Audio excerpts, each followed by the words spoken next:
राधे राधे प्रिय भक्तों, हरे कृष्णा। बजरंगबली हनुमान जी की जय। प्रिय श्रोताओं, आज मंगलवार के दिन सुनिए मंगलवार व्रत कथा। उससे पहले सुनिए ऋण संकट मोचन मंगल स्रोत का पाठ, हिंदी अनुवाद। हे मंगल देव, शास्त्रों में आपके जो नाम बताए गए हैं उनमें पहला नाम मंगल, दूसरा भूमि पुत्र जिसका जन्म पृथ्वी से हुआ है, तीसरा ऋण अर्थ यानी कर्ज से मुक्ति दिलाने वाला, चौथा धन प्रद यानी धन को देने वाले, पांचवा स्थिर रासन यानी जो अपने आसन पर अड़िंग रहते हैं, छठा महाकाया यानी जो बहुत बड़े शरीर वाले हैं, सातवां नाम सर्व मारोधक यानी कार्य में आने वाली सभी बाधाओं को दूर करने वाले। हे मंगल देव, आपके नामों में से आठवां नाम लोहित और नौवां लोहितांग, 10वां साम का नाम यानी कृपा करने वाले, जिसका अर्थ साम ब्राह्मणों के ऊपर अपनी दृष्टि को रखने वाले, और 11वां धराचम यानी पृथ्वी को गर्भ से उत्पन्न करने वाले, 12वां कुंज, 13वां भौम, 14वां भूतक यानी ऐश्वर्य को देने वाले, 15वां भूमि नंदन यानी पृथ्वी को आनंद देने वाले। हे मंगल देव, आपके नामों में 16वां अथवा आंगर रंग, 17वां यम, 18वां सर्वंग पारक अर्थात समस्त तरह की कठिनाइयों को दूर करने वाले, 19वां वृष्टिकर्ता अर्थात वृष्टि करने वाले यानी वर्षा करने वाले, 20वां नाम है वृष्टिहर्ता अर्थात बारिश न होने के कारण अकाल चिल्लाने वाला, और 21वां नाम है सर्व काम फल प्रदा अर्थात संपूर्ण कामनाओं को फल देने वाले। हे मंगल देव, जो मनुष्य आपके इन 21 नामों का वाचन सच्चे मन और विश्वास से करता है, उस मनुष्य के ऊपर कभी ऋण यानी कर्ज नहीं होता और वह अर्थात धन की प्राप्ति करता है। हे मंगल देव, आपकी उत्पत्ति पृथ्वी के गर्भ से हुई है। आपकी आभा आकाश में कड़कड़ाने वाली दामिनी अर्थात आकाश में चमकने वाली बिजली के समान है। सभी तरह की शक्ति को धारण करने वाले कुमार मंगल देव को मैं नतमस्तक होकर प्रणाम करती हूँ। हे मंगल देव, आपके मंगल स्रोत का पाठ मनुष्य को हमेशा अपने मन में किसी भी तरह के विकार को दूर कर और अपनी पूर्ण श्रद्धा और आस्था के साथ करना चाहिए। जो भी मनुष्य इस मंगलवार स्रोत का पाठ करता है और दूसरों को सुनाता है, उसके सभी कष्ट दूर हो जाते हैं। ये अंकारक अर्थात अग्नि की ज्वाला से जलने वाले, महाभाग अर्थात पूजनीय ऐश्वर्यशाली, भक्तों के प्रति वात्सल्य यानी प्रेम रखने वाले, आपको हम नतमस्तक होकर प्रणाम करते हैं। आप हमारे ऊपर किसी दूसरे से लिया हुआ उधार को पूर्ण करवाकर कर्ज को हमेशा के लिए दूर कर दीजिए। हे मंगल देव, मेरे ऊपर किसी दूसरे का कोई बकाया हो तो उसे समाप्त कर दीजिए, किसी भी तरह की व्याधि हो तो उसे भी दूर कर दीजिए। हे मंगल देव, मेरी गरीबी को दूर कर दीजिए, अकाल मृत्यु के भय को दूर कर दीजिए, मुझे किसी भी तरह का डर क्लेश और मन में दुखी हो तो उसे भी हमेशा के लिए दूर कर दीजिए। हे मंगल देव, आपको संतुष्ट करना बहुत ही कठिन है। आप तो मुश्किल से प्रसन्न होने वाले भगवान मंगल देव हैं। आप जब किसी पर अपनी कृपा दृष्टि की बारिश करते हैं तो उसे समस्त प्रकार की सुख समृद्धि प्रदान देते हैं। जब आप किसी पर नाराज होते हैं तो उसकी सार्वभौम सत्ता को भी तहस नहस कर देते हैं। हे महाराज, आप यह भी किसी से नाराज होते हैं तो अपनी अनुकंपा दृष्टि से उसे हीन कर देते हैं। आप अप्रसन्न होने पर ब्रह्मा जी, इंद्रदेव और श्री विष्णु जी के भी साम्राज्य संपत्ति को नष्ट कर सकते हैं। फिर मेरे जैसे साधारण मनुष्य की तो बात ही क्या है। प्रभु, आप सबसे शक्तिशाली और सबसे बड़े राजा हैं। हे भगवान, मैं आपके प्रार्थना करती हूँ कि आप मुझे संतान के रूप में पुत्र प्रदान करें। मैं आपके द्वारा पर आई हूँ, आप मेरी मनोकामना को पूर्ण करें। मेरे ऊपर किसी भी तरह से किसी दूसरे से उधार लिया हुआ धन ना रहे, मुझे कभी दूसरों के आगे हाथ फैलाना ना पड़े, और मेरी गरीबी को दूर कीजिए और मेरे सभी तरह के कष्ट और क्लेश का नाश कीजिए। जो मेरे शत्रु बन चुके हैं उनके डर से मुझे आप मुक्त कराइए जो भी मनुष्य इस 12 श्लोकों का और ऋण मोचन मंगल स्रोत में मंगल देव की वंदना करता है, उस मनुष्य पर मंगल भगवान प्रसन्न होकर उसे धन ध्यान प्रदान करते हैं। वह मनुष्य कुबेर भगवान की तरह धन संपत्ति का स्वामी बन जाता है। वह मनुष्य हमेशा युवा रहता है। श्री ऋण संकट मोचन का स्रोत करके उच्चारण मात्र से मनुष्य को किसी भी तरह के कर्ज से मुक्ति मिल जाती है।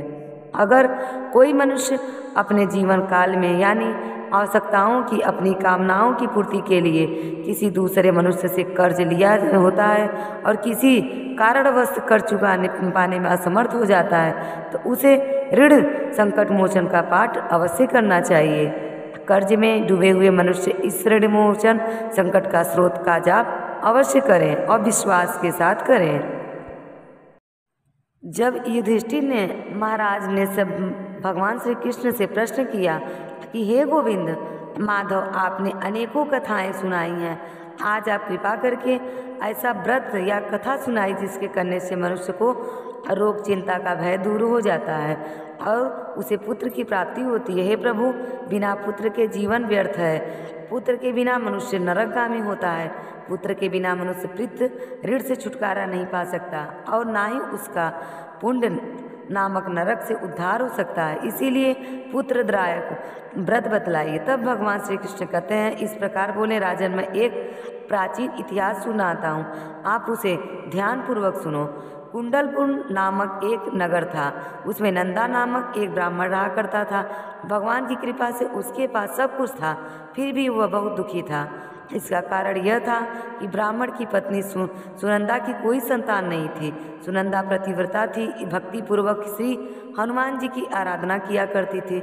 मंगलवार के दिन उसके अंत में भोजन बनाकर भगवान जी को हनुमान जी भोग लगाकर बाद में स्वयं भोजन करती थी। एक बार मंगलवार के दिन वह ब्राह्मणी घर के काम की अधिकता के कारण हनुमान जी को भोग ना लगा सकी, तो उसे इस बात पर बहुत दुख हुआ। उसने कुछ भी नहीं खाया और मन में प्रतिज्ञा की कि अब तो अगले मंगलवार को ही हनुमान जी का भोग लगाकर मैं अन्न जल ग्रहण करूंगी। ब्राह्मणी सुनंदा प्रतिदिन भोजन बनाती, श्रद्धापूर्वक पति को खिलाती, किंतु खुद भोजन नहीं करती और मन ही हनुमान जी को आराधना किया करती। इस तरह प्रकार 6 दिन गुजर गए और ब्राह्मणी सुनंदा अपने निश्चय के अनुसार भूखी प्यासी निराहार रही। अगले मंगलवार को ब्राह्मणी सुनंदा प्रातःकाल ही मूर्छित होकर गिर पड़ी। ब्राह्मणी सुनंदा की इस असीम भक्ति के प्रभाव से बजरंगबली हनुमान जी बहुत प्रसन्न हुए और प्रकट होकर बोले, सुनंदा, मैं तेरी भक्ति से बहुत प्रसन्न हूँ, तू उठ और कोई वर मांग। सुनंदा अपने आराध्य देव श्री हनुमान जी को देखकर आनंद की अधिकता से विहल हो गई और श्री हनुमान जी के चरण में गिरकर बोली, हे प्रभु, मेरी कोई संतान नहीं है, कृपा कर मुझे संतान प्राप्ति का आशीर्वाद दे दीजिए, तो आपकी अति कृपा होगी। तब बजरंगबली जी बोले, तेरी इच्छा अवश्य पूर्ण होगी, तुझे कन्या पैदा होगी, इसके अष्टांग प्रतिदिन सोना चांदी होंगे। ऐसा कहकर बजरंगबली हनुमान जी अंतर्ध्यान हो गए। तब तो सुनंदा बहुत प्रसन्न हुई और सभी समाचार अपने पति से सुनाया। ब्राह्मण देव कन्या का वरदान सुनकर कुछ दुखी हुए, किंतु सोना मिलने की बात सुनी तो बहुत प्रसन्न हुए। सोचा कि ऐसी कन्या के साथ तो मेरी निर्धनता भी दूर हो जाएगी। अतः बजरंगबली जी की कृपा से वह ब्राह्मणी जल्दी गर्भवती हुई और 10वें महीने में उसे बहुत ही सुंदर पुत्री प्राप्त हुई। वह पुत्री अपने पिता के घर में ठीक उसी तरह से बढ़ने लगी जिस तरह प्रकार शुक्ल पक्ष का चंद्रमा बढ़ता है। 10वें दिन ब्राह्मण ने उस बालिका का नामकरण संस्कार कराया। उसके कुल पुरोहित ने उस बालिका का नाम रत्नावली रखा, क्योंकि वह कन्या सोना प्रदान किया करती थी। उस कन्या ने पूर्व जन्म से बड़े ही विधान से मंगल देव का पूजा किया था। रत्नावली का अष्टांग बहुत सा सोना देता था। उस सोने से नंदा ब्राह्मण बहुत जल्दी धनवान हो गया। अब उसके पास बहुत सारा धन हो गया, जिस कारण वह ब्राह्मणी भी अभिमान करने लगी। समय बीतता रहा। अब रत्नावली 10 वर्ष की हो चुकी थी। एक दिन जब नंदा ब्राह्मण बहुत प्रसन्न था, तब सुनंदा ने अपने पति से कहा कि मेरी पुत्र रत्नावली विवाह की योग्य हो गई है, अतः आप कोई सुंदर वर और योग्य वर देकर उसका विवाह कर दीजिए। यह सुनकर ब्राह्मण बोला, अभी तो रत्नावली बहुत छोटी है। तब ब्राह्मणी बोली, शास्त्रों की आज्ञा है कि कन्या 8 वर्ष में, गौरी महागौ 9 वर्ष में रहड़ी और 10वें वर्ष में कन्या इसके बाद रजस्वला को हो जाती है। गौरी के दान में ताल लोक की प्राप्ति होती है, राड़ी के दान में वैकुंठ लोक की, और कन्या के दान में इंद्रलोक के मुख सुखों की प्राप्ति होती है। अगर ये पतिदेव रजस्वला का दान किया जाता है तो घोर नरक की प्राप्ति होती है। इस पर ब्राह्मण बोला कि अभी तो रत्नावली मात्र 10 वर्ष की है और मैंने तो 16-16 साल की कन्याओं की विवाह कराए हैं, अभी जल्दी ही क्या है। तब ब्राह्मणी सुनंदा कहने लगी, लगता है आपको बहुत अधिक लोभ हो गया है। शास्त्रों में कहा गया है कि माता पिता और बड़ा भाई रजस्वला कन्या को देखते तो वह अवश्य ही नरकगामी होते हैं। तब ब्राह्मण बोला, अच्छी बात है, कल मैं अवश्य ही योग्य वर की तलाश में अपना दूध भेजूंगा। दूसरे दिन ब्राह्मण ने अपने दूध को बुलाया और आज्ञा दी कि जैसी सुंदर मेरी कन्या है वैसा ही सुंदर वर उनके लिए तलाश करो। अब वह दूत अपने स्वामी की आज्ञा पाकर निकल पड़ा। पपई नगर में अब उसने एक सुंदर लड़के को देखा। वह बालक एक ब्राह्मण था, परिवार का बहुत गुणवान पुत्र था, उसका नाम था सोमेश्वर। दूत ने इस सुंदर और गुणवान ब्राह्मण पुत्र के बारे में अपने स्वामी को पूरा परिचय दिया। ब्राह्मण नंदा को भी सोमेश्वर अच्छा लगा और फिर शुभ मुहूर्त में विधि पूर्वक कन्या दान करके ब्राह्मणी संतुष्ट हुए।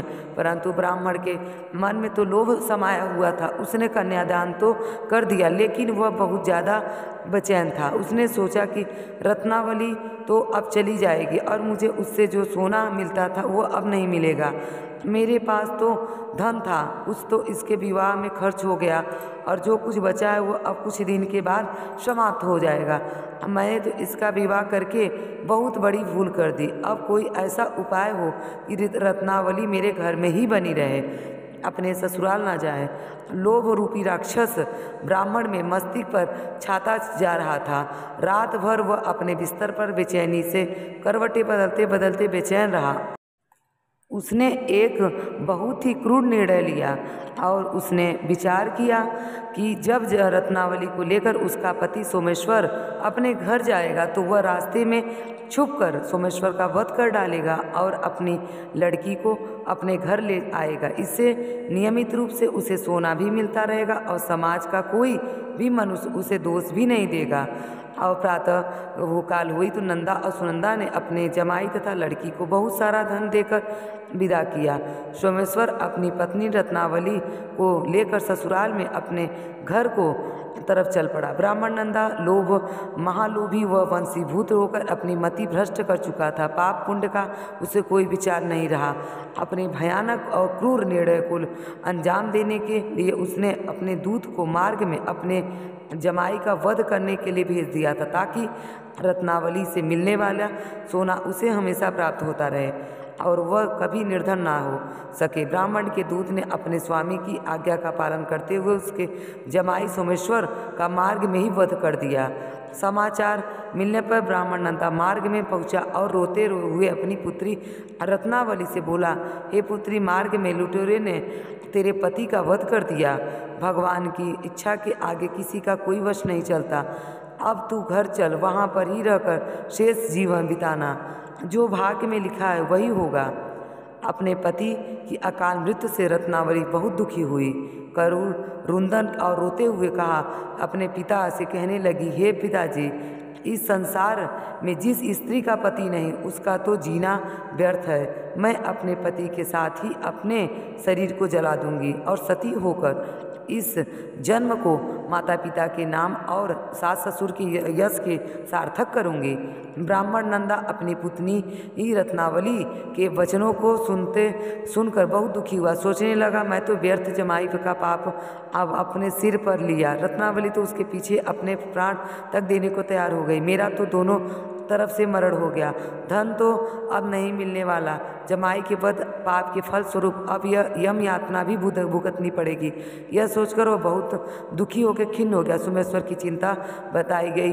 रत्नावली सती होने की इच्छा से अपने पति का सिर अपनी गोद में रखकर चिंता पर बैठ गई। जैसे ही सोमेश्वर की चिता अग्नि लगाई गई वैसे ही प्रसन्न होकर मंगल देव वहाँ प्रकट हुए और बोले, हे रत्नावली, मैंने तेरे पति को भक्ति से बहुत प्रसन्न हुआ हूँ, तू वर मांग। रत्नावली ने पति का जीवन व दान मांगा तब मंगलदेव बोले, रत्नावली तेरा पति अजर अमर है, यह महान विद्वान भी होगा और इसके अलावा तेरी जो इच्छा हो वह वर मांग।